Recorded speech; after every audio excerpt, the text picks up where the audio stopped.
Thanks for tuning in. I appreciate you being here. Oh, if you're new, I'm Jimmy. We're making it work. We're doing a day in the shop.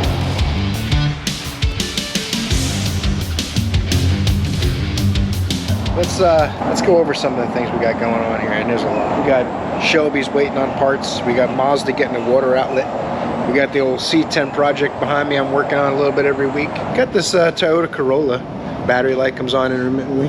Knock sensor codes on an F-150. Suspension falling apart on the Ford Edge. Who's trying to put together the money. There's quite a few things wrong with this one, but we got a minimum repair we can do, and we got the recommended repair, and we'll see what happens with that.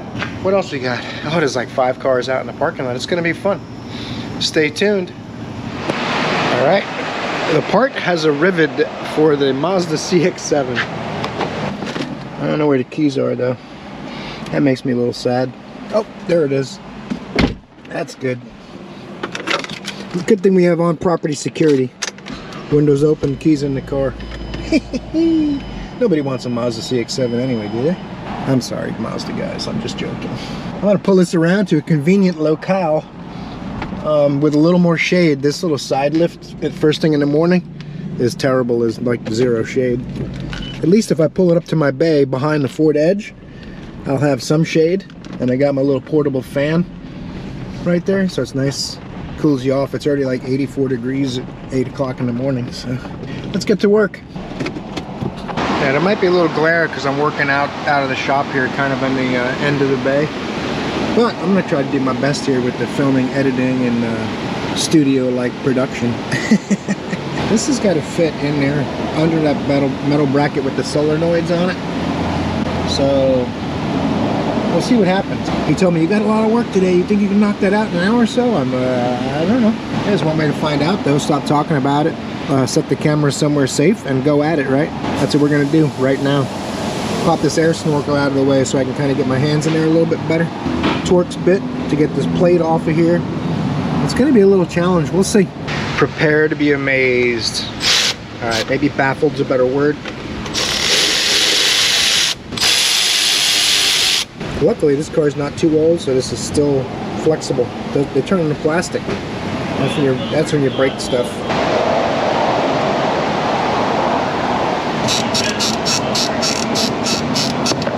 She's a tight one, no doubt about that.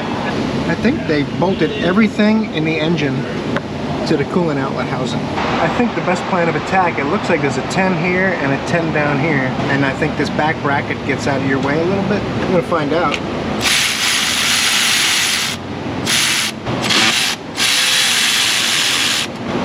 I guess maybe I will disconnect that hose. I was hoping I wouldn't have to and it would swing out of the way, but no. One thing I can always say about myself in a positive light is my optimism. I always, like, even when I come to work on the project truck, same thing. I'm like, I can do that in about an hour or so, and it takes 3 hours. And then I would do stuff like this, and I go, I'm sure they didn't engineer it, so you have to do that. And I'm like, oh, I was wrong. These are 25s, Torx, but I'm not there yet. Still taking other things out of my way. This Mazda's got a Nissan style connector on it. Oh my goodness gracious. There you go. Not sure, oh, this is held onto the bracket with stuff so that it won't go out of your way without disassembling the entire engine wiring harness. Well, I was trying to do it without taking this completely out, just like moving it out of my way, but they just made it so it was so frustrating. It kept trying to bounce back and get in your way because there's so many things attached to it. I just took it all out of there. This hose clamp is barely big enough to slide off the hose. It doesn't help that hoses expand slightly as they age. I'm trying to use 2 tools to get it straight enough to get it off. Take the old hose spoon and make it come off, that's all. Usually once you break the seal a little bit, it will come off. I'm thinking this plate will come off now fairly easily, and hopefully that will swing out of the way. I don't have to completely disassemble all the solenoids and vacuum hoses. But, as usual, the engineers weren't going, hey, you know what? Let's really make this easy to work on. If anything, the opposite is true. Now you could probably unplug all the solenoids and vacuum hoses and transfer this plate over to the new housing. off the vehicle. Pretty far down in there.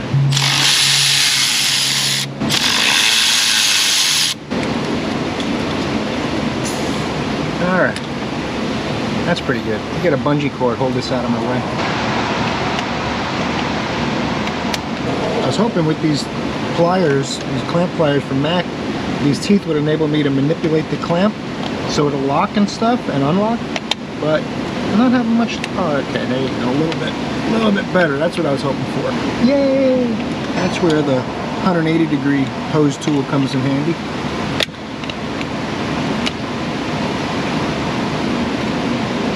Break the seal a little bit. Come on.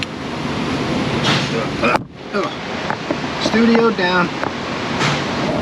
Now, because I'm replacing this housing, I don't have to be so gentle. If I was disassembling this for cylinder head work or something, I wouldn't use a big pry bar to get that easy. Now, it looks like 8mm hold the housing onto the head. I got my gear wrench extension, my gray pneumatic swivel, and my Milwaukee ratchet. I like the deep swivel, even though it's not a stud, just because it gives you a straight shot without getting this part of the ball joint or the joint socket too close where there's less room in there.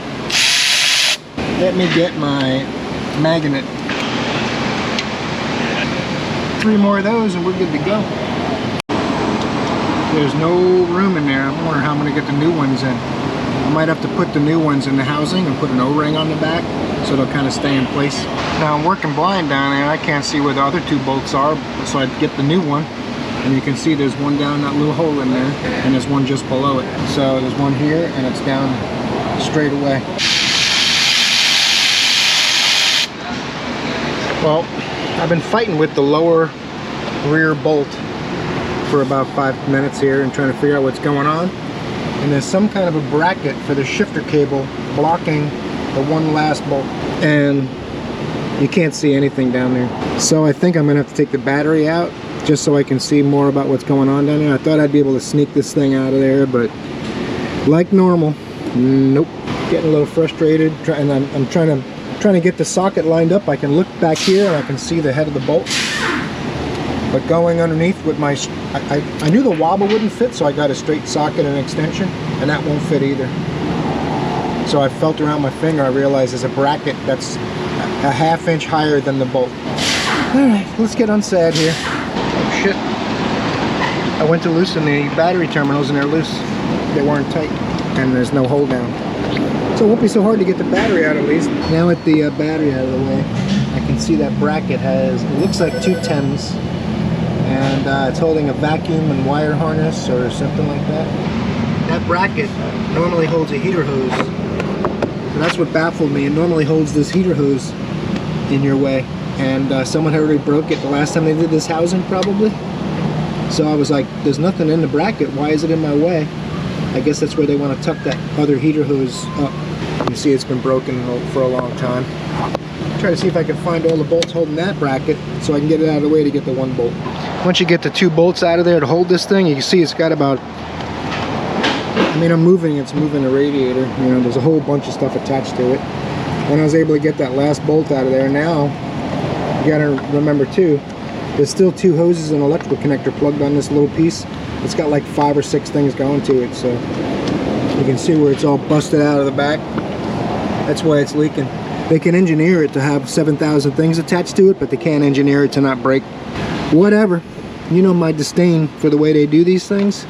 I mean, this is just absolutely ridiculous. There's no reason, if some of this stuff was just a 3/4 of an inch further to the driver's side, when there's plenty of room in here, then you can get this housing out easily, which they know is only going to last 8 years or so before it destroys itself, right? And it's up to the customers to decide whether that's acceptable when this $4 outlet housing is a $600 job. So I'm not saying that's exactly what it costs. I have no idea. I'm just guessing. I don't do prices so much as I do complaining about repairs. I want to clean this surface real good, of course. Make sure the gasket's going to seat nice. Not trap any dirt. These 2 hoses are blind hoses, so I'm going to attach them before I put the bolts back in. So that's the phone ringing. so that I can get to the clamps and oh my goodness gracious. We are pretty busy today, so we'll let that phone ring out, do its task, see what happens.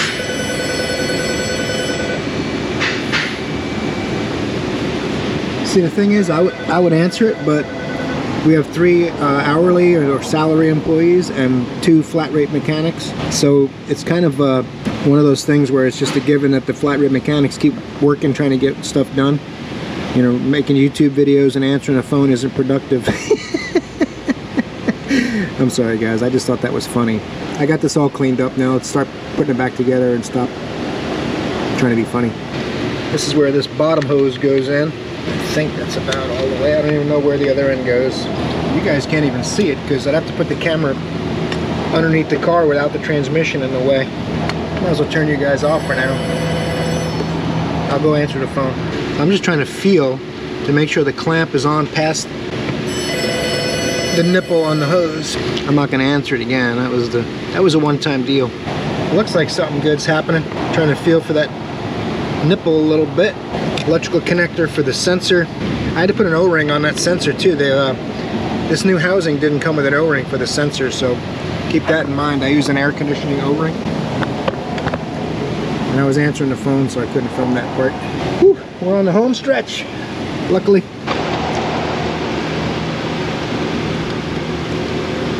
Okay, now with that bracket loose, you can barely get this bolt in there. And this is the glass door in the end. The parts guy's trying to bring me parts. And I do not want to cross thread this bolt.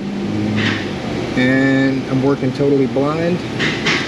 Answering phones, taking in parts. I guess AutoZone's going through parts guys pretty regular. Because like the last 6 of them that came here didn't know where to bring the parts. Alright. Good Lord, man. I want to thank the Mazda engineers for going above and beyond, trying to compete with Land Rover for the worst product to work on Earth. This is absolutely ridiculous. I gotta say, I mean, I'm sorry to my Mazda fans out there, but this is ridiculous. I don't know if Ford's involved or if it's a collaboration, but shame on you guys. 2 bolts for the stupid shifter cable bracket. Oh my god. It's so ridiculous. My back actually is starting to hurt. You shouldn't have back pain from putting a water outlet housing on. And my back is pretty resilient compared to most of my friends who have all kinds of back problems. And my back's getting sore just from trying to pull on things while I'm pushing things in and threading things in. It's just ridiculous the way they did this. It's like they go out of their way to make it complicated. I can't see you're working blind because the way this bracket bends up, it covers the bolt while you're putting it in. Unless you can cantilever your head or hang from the ceiling like a bat and install it that way. Well, I can't get this other bolt started, so do I just throw it on the ground like a lot of people would do and lose sleep tonight because of it? Or do I just keep going till I lose my mind? I'll tell you one thing, I'm gonna go up and I'm gonna look at the labor rate for this, and if it's like an hour, someone's gonna die. I mean, not literally. I'm gonna edit out most of the cursing and screaming. I'll shorten this video up a little bit. Anyway, everything's good. I'm gonna pop the battery in here, and I'm even gonna tighten the battery terminals this time. This one looks like it might be a little sketch, but it'll be alright. It's just gotta be rebent, that's all. Just gotta give it a tune.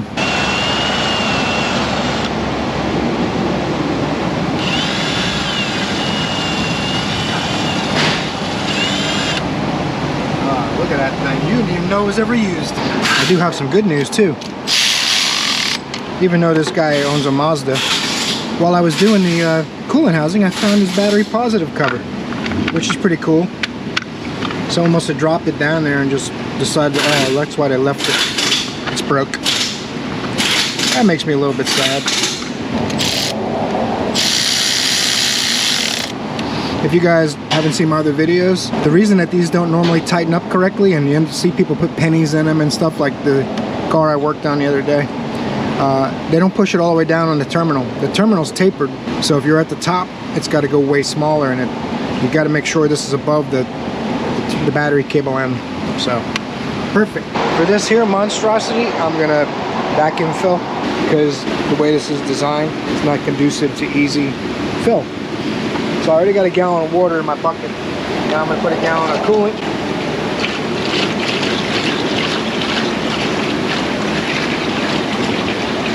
I got like 3 quarts, not a full gallon, because I'm assuming because of the leak someone probably added water at some point. And you can mix antifreeze 2 to 1. 1 to 1 is optimal, 2 to 1 is the most amount of antifreeze you're supposed to have. Antifreeze to coolant 2 to 1.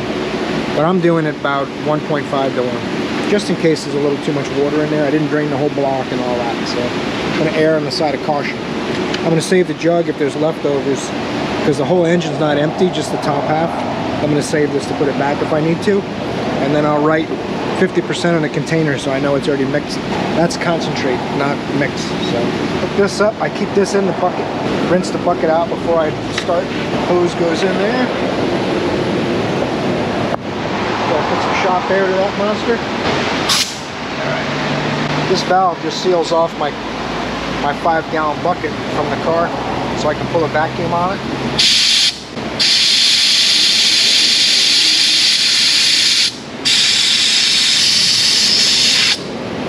Now, it's at about 27 inches of vacuum. If you're sealed good on the radiator, sometimes it'll leak into the overflow, so it's hard to tell by that, but the hoses will all collapse in here, and it's holding a pretty good vacuum. Now we should be able to fill it up. Nope, you see the coolant starts rushing in there. I try not to open it all the way. I let it kind of do its thing and take a minute or two to fill itself. And you'll see the hoses. The hoses will all start to go back to round. See how deformed that hose is? They'll go back to round as the pressure comes back. What you're doing is you're taking the pressure out of the system, putting it in a... I think that's the phone. Oh, that's definitely the phone, I could tell. That's as much coolant as it'll pull out. So the rest is just filling it up on your own manually like we did back in the day. And find the right adapters, make sure it's snug in the radiator. Otherwise it'll spill a lot. Let that glug glug glug its way down. I guess that's good. That's what this is for, stop stick. You can stick it in there, remove the funnel. You'll spill a little bit at the bottom, but still a messy process. It's kind of a good sign the coolant's not going down or anything. That means there's no leaks. It was gushing out the bottom before. So I'll start it up. It'll gurgle a couple more air pockets, probably. Sometimes it does, sometimes it doesn't. But we'll fire it up before we disable all this and see if it does.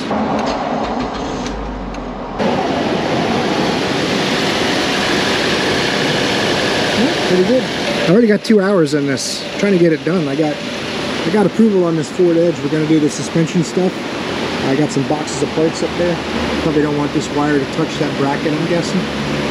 Help them out a little bit. I don't know what it goes to, but you don't know if it's power or ground. It's got to be probably for one of the lights. On to this Ford, it's not an Edge. What the hell they call these things? Anyway, I'm trying to find a way to get my impact gun in there instead of doing this by hand. Might have to be a little tricky with wobblies, extensions, and stuff. And I still may end up having to do it by hand, but we're going to try this first. The mid-torque is not as powerful as my full-size one, but I only take out the full-size one as a last resort.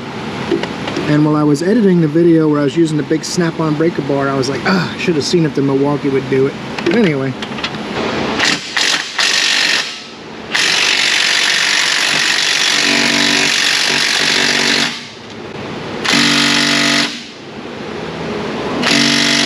That's interesting. Feels like there's a nut turning on the other side, which would make perfect sense. I hope not, because I can't get at it. Let's try it some more.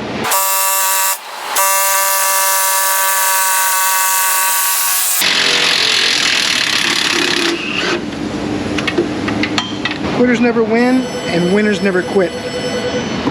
Look at that contraption. Got it. Now this is loading this tie rod in somehow. There you go. That had quite a bit of force on it. It still has some. There you go. Now we're cooking with bacon grease.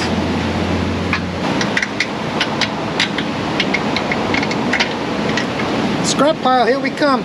Got Ford stuff. That confounded noise keeps going off. Who do I complain to? Oh, Wait a second, it stopped. So exciting. Potential customer. Oh no. Don't do that. What am I gonna grab it with? There's no hex. I know. I got some really good vice grips. This is a job for the Eagle Grips by Malco. Super expensive vice grips, but probably the best you can buy on earth. And made in the USA, I'm just saying. That's not why they're the best, but might be part of the reason. I'm not sure if that's going to be enough to hold it. Let's see. Oh yeah. Unlike the cheap vice grips, these have hardened teeth, so they don't round off real easy. I mean, they still probably will eventually, but it takes way longer. They can handle way more abuse. It's also got fully welded tab around the adjustment nut. This is, you could tighten this with a ratchet and Allen, and it's fully welded instead of just pinched closed with a gap. You know, a lot of little things make it way better, but they cost, you know, 3 or 4 times as much as a pair of Chinese or Taiwan vice grips. Well, not Taiwan maybe, but the Chinese vice grips are quite a bit cheaper because they're quite a bit cheaper. And I mostly use my old Chinese vice grips for stuff, but something that really takes a bite like that, I get out the good ones.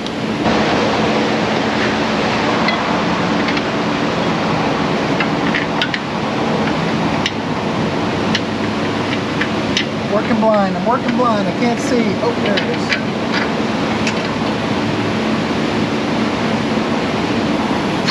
There you go.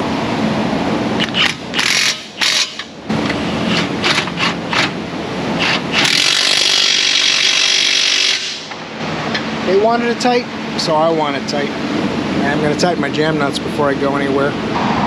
22.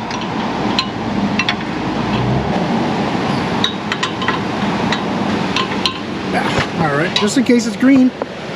Made it nice and tight, not just snug. I'm going to do the front tie rods too. Let's do it. Alright, because this was left loose for a while, I recommended inner and outer in case the threads are damaged when I take it apart. I don't know, you know, what shape they'll be in. They're definitely going to have some damage, whether it's major or minor, that's to be seen. But I'm going to change them both. Shouldn't be too bad. The rack sticks out quite a bit on this. It's basically a Ford Taurus subframe in this thing. Buckle up, we're getting Italian.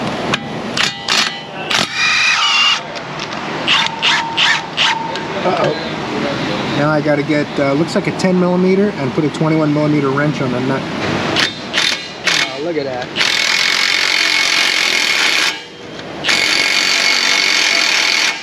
Uh-oh.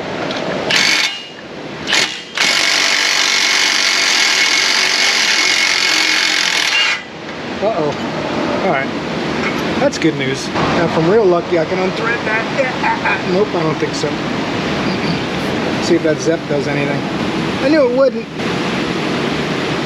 Alright, I gotta get tools. Shouldn't be rusted all the way in.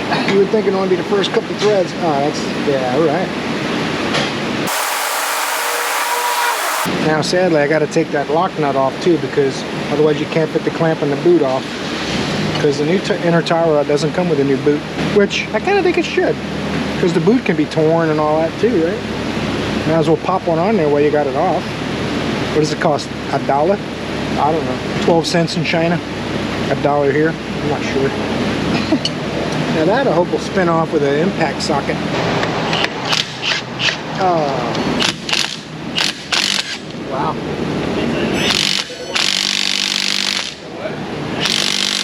Gear wrench, open and holding it. The impact gun can't spin it. Damn, that jam nut is jammed. Oh, I know what I can do. I got cutoff wheels for that kind of thing. Alright, it comes with a new nut. I wanted to make sure before I cut this thing off of there.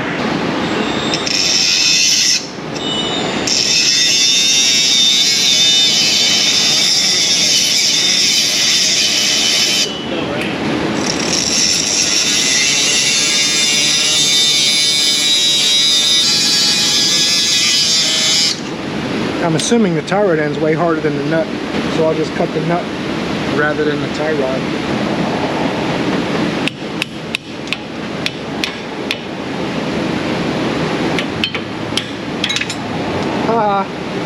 Bye-bye. That's nuts. Just pry that inner clamp off with the old wedge tool. There you go. Ready to go for the new one. Sometimes I'll bend these clamps back flat and reuse them, and sometimes I'll just put a heavy-duty tie wrap on there. Either one works fine. As long as it's tight enough that the boot can't pop off when the wheels are turning left and right, that's all that really matters. It just keeps dust out of there. Almost made it to lunch without having to reset the GoPro. I was getting optimistic. Bam! See what happens? 204 clips of video so far today. It's only Wednesday midday. Now, I could use a very expensive inner tie rod tool, or I could use my Knipex Ford inner tie rod pliers.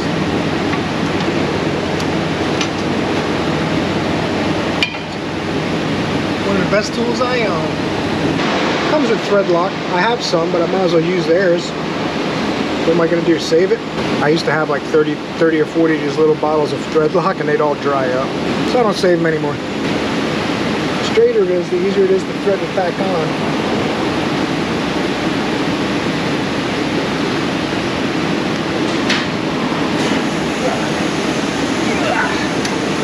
Comes with a packet of grease. I always put a little bit on the rack itself behind the tie rod end. I don't know why, I've always done it. It makes me feel like I'm lubricating everything. And the rest I just pack into the inner tie rod itself. No point in saving it, put it all in there.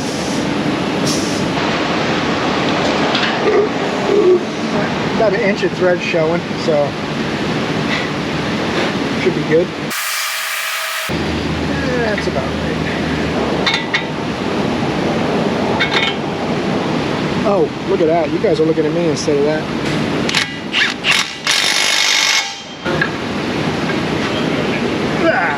Alright.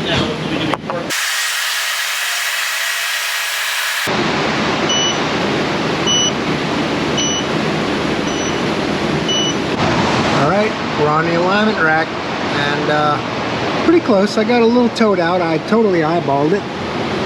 So, I should be able to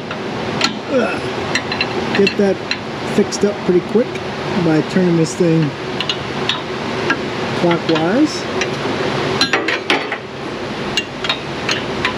A little bit more. My lock nuts, we tried the lock nut. I didn't want my lock nuts to lock nut yet. Come on now, we're so close. Gotta try to lock these without disturbing your measurements, which is the challenging part. They always turn this. That's what I like about turnbuckles. Loosening, you loosen both nuts the same direction. Tightening, you tighten them both the same direction. Alright, on to the front. The steering wheel's already locked up top, so shouldn't have to worry much about that. Let's take the shortcut up there.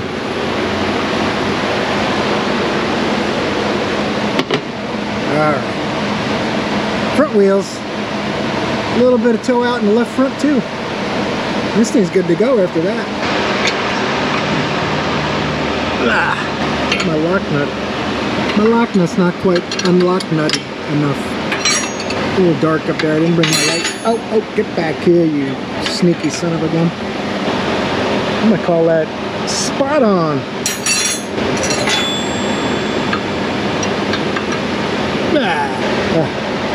Now I went a little toe in. That's alright.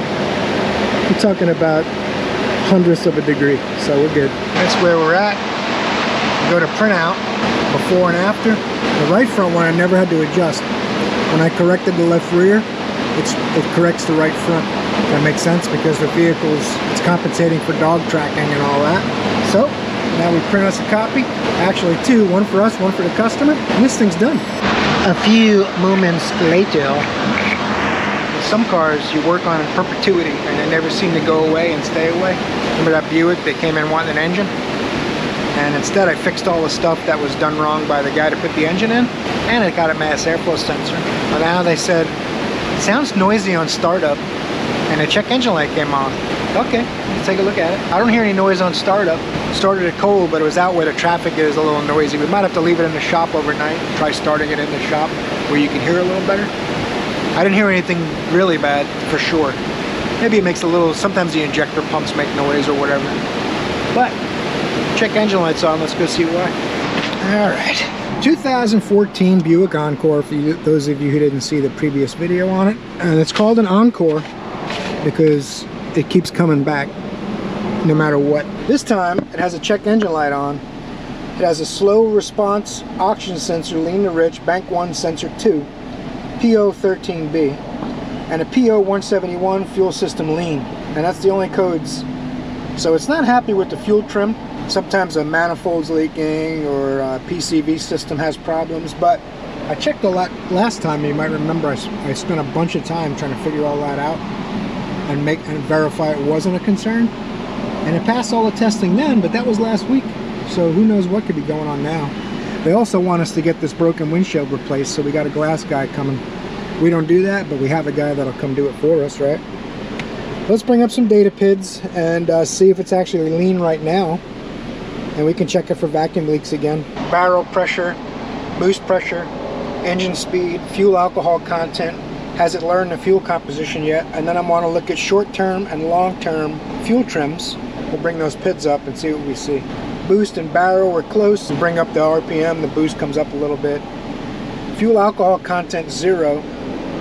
Composition learned inactive. The rear O2 sensor is reading lean. Long-term trim, it's adding 20%. Short-term trim is correct. So 20% is able to keep the short-term trim in the window it wants. That's interesting. Usually you won't get a lean code unless this long-term trim gets to 25%, which is when it's not very unhappy. It should really be over 5 to 8%. Something's not good with this rear O2 sensor, like maybe an exhaust leak or something like that. Well, I have the 2 oxygen sensors up, and I've been pumping the throttle, trying to get some response out of the rear O2, and nothing ever happens. That tells me it's either got a bad O2 or it's not plugged in. And I checked around for everything I could think of to see that it was all plugged in and clamped, etc., after all the problems we had. Maybe I missed that, I don't know. But that's what I'm going to do now. I'm going to check that thing, make sure it's plugged in. Well, the rear oxygen sensor's plugged in, but the harness looks a little short for the application. But it doesn't look like it's been changed. That's very strange. I see an oil leak too.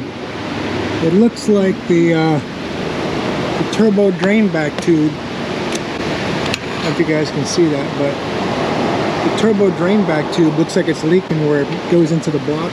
Not terrible, but it's definitely wet down here. And I gotta check this drain plug too. I think it's just getting oil on it from the drain back tube, but I gotta make sure. Try spraying some soap and water around and see if anything changes with fuel trims. Kind of ticks me off that Katie told me the customer said, please don't call me this time until you're sure what's wrong with it. I'm like, we're fixing a list of stuff that's wrong with it that wasn't my fault. I don't own the vehicle. I didn't design it and I didn't break it. I'm trying to fix it. And I checked off about 7 boxes for problems I found. And now we got another one. Apparently we got a vacuum leak. If I bring it off idle, bring it to about 2,000 RPM, my fuel trim gets better, starts pulling fuel away, and the long-term trim starts dropping. So it's only at idle that it's in fuel correction, so that's a vacuum leak. So what I'm going to do now is lift it up and spray that turbo oil drain back tube at where it goes in the crankcase and it looks like it's leaking oil, and see if the fuel trim's affected. I use some carb cleaner or something volatile that'll affect the fuel trim a lot. Now we'll keep an eye on the fuel trim. Maybe I'll bring up the graphing data and we'll do short and long. I'll be able to see it easier. And you guys will be in the dark because I can't hold the light and everything, and I don't want to spray the exhaust. But I do want to spray the drain back tube. It did go a little negative. I'm going to have to pull this panel down. Yeah, there's something going on with that. That's part of it at least. See how the fuel trim's getting a little better. The problem is, he said not to call him until we know everything that's wrong with it. So now what do I do? I know this is one of the problems, but it may not be everything it needs. It made a big difference. Let me tell them up front and see what they want to do. Customer with this classic Dodge van said, hey, price is no object. I want that van fixed. I don't care what it costs, up to an hour and a half labor. Let me take the engine cover off, try to get a good look at the vacuum lines going to the control panel. Worst case scenario needs a control panel. We'll see. Oh, the Buick I pulled out. I wrote an estimate on that one for a purge valve. It leaks a tiny bit of vacuum. The oil drain back for the turbo leaks vacuum and oil. And I also told them they have a lot of problems with intakes and valve covers and PCV tubes, which right now all of that stuff passes the test. He told me I don't want to have any more problems, and he's driving a vehicle with 150,000 miles, so not realistic. Kind of boxes me into a corner because I'm supposed to tell him everything that's going to go wrong with it for the next year or two, I guess. I'm not sure what the time frame's supposed to be, but you're driving an old car. Well, it's a 2016, but 150,000 miles almost, so anyway, a little bit frustrated right now, I guess it sounds like it, huh? Let's try to get this engine cover off of this classic beast and see if we can make a little money and make the customer happy at the same time. Well, that's weird. I took the 2 Phillips screws out of the face panel and this wasn't bolted in. I certainly didn't do that. Someone's been playing with it. Honestly, I don't remember what I did last time. I remember fixing broken vacuum feed lines, including the grommet that goes in the firewall back here. But it's got a stereo in it and stuff. I don't know if that was in last time or what. In any event, I'm not trying to place blame. I'm just trying to figure it out. And I need to get to the vacuum lines, make sure I got vacuum into the head. And if I can run vacuum between hoses and it changes to the dash vents, then I know it's the control panel. Alright, let me figure that out and I'll show you what I come up with, if I come up with anything. Uh-oh, another broken Generous Motors product. Chevrolet Equinox. 2011, sent to us by my mobile repair buddy Jordan. I told you he used to work here, sent us that Dodge, which ended up being towed to the junkyard. Oh, that's terrible news. Noisy timing chain, check engine light on with timing codes, 173,147 miles. That, oh, what the heck? Oh, thank goodness. These things will roll away. You don't set that parking brake. I guess it's a good habit to get into, but I would use it when I needed it, not when I'm in a flat parking lot and stuff, but maybe that's just me. I guess if you don't use it, then it freezes up and you have trouble. Anyway, we're gonna take a look, put the old scan tool on. Oh, it doesn't run that great. Put the scan tool on there and see what's going on with the timing. And we'll check the oil level and condition as well. I'm hoping Jordan did that, but never assume. All right, the oil level is okay. The condition's questionable, but not terrible. Looks to me like that filter housing hasn't been messed with in a while. That's not a good sign. Let's see what the oil cap looks like. That's not good. I'm sorry if they're being a little loud over there. I might have to edit that down. That is not looking good. Alright, let's put the scan tool on it now and see where the cam timing actually is. I mean, if it's off out of desired position, then you either got a solenoid actuator problem or the chain's worn out. And at 175,000 miles, I would recommend an engine. But we're not at the bridge yet. We can't cross it. Get the old Top Don Phoenix Light 2 in there. 2011. 173,000. I think I said that already, but on a scale of 1 to 10, this vehicle is going to get about a 3. I'd probably rate it higher. It's not too terrible, but you put stickers on your dashboard, you don't really care about your car. You care about your stickers. Let's see here. We got to get into our data PIDs and see where our cam timing's at. It's hard to start, like the cam's retarded, but I'm not trying to call names. I'm just saying it's probably why. There we go. They had the air off. Uh-oh. I smell oil burning. System selection, engine control module, DTC display, crankshaft position, intake cam position not plausible, crank position, exhaust cam position not plausible, O2 voltage, fuel trim lean, knock sensor module, knock sensor circuit, knock sensor performance, low idle speed, O2 insufficient switching. All those codes are detrimental to the well-being of this engine. See if they have a cam timing data section. Sometimes they separate it out for you and it'll be exactly what you need, and sometimes they don't. Nope. Camshaft position actuated data. There's 2 screens of data. Now what we want to do is actual and desired. So I want to go cam position sensor, desired exhaust, desired intake, exhaust cam position, intake cam position. I want to go active counter, variance, variance. Let's see what we got. That's weird. 0 degrees, 0 degrees, 0 degrees. Something's not right with that. Should be showing me something. What may be happening on this is I'm gonna have to clear codes. to get it to show me this data.